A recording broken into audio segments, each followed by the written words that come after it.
Magandang gabi Philippine Air Force. Alamin natin ang magiging lagay at taya ng panahon ngayong gabi ng Biyernes, 12 June 2026.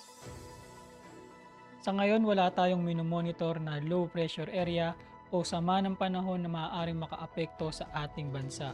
Samantalang ang easterlies o yung mainit na hangin na nagmumula sa karagatang Pasipiko ang siyang makakaapekto sa eastern section ng Southern Luzon, buong Visayas pati na rin sa buong Mindanao.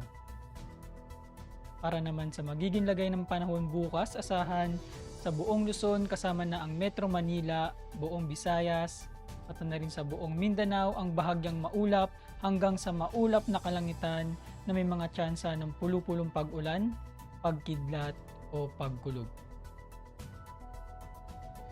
Para naman sa magiging lagay at taya ng panahon sa loob ng 3 araw sa Metro Manila, Cavite, Lipa City, Angeles, Puerto Princesa, Kalayaan Islands, Mactan, Zamboanga at maging sa Davao asahan ng bahagyang maulap hanggang sa maulap na kalangitan na may mga tsansa ng pulu-pulong pag-ulan, pagkidlat o pagkulog lalo na sa hapon o gabi.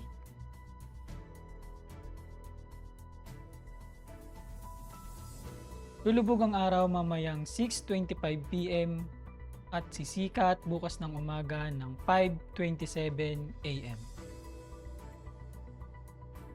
Meron tayong 11% decreasing moon illumination. Para manatiling updated sa lagay at taya ng panahon, i-follow lamang ang Air Force Weather Center sa aming social media accounts.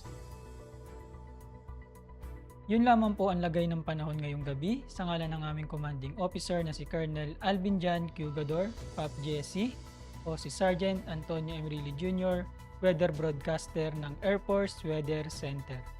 Muli, magandang gabi Philippine Air Force.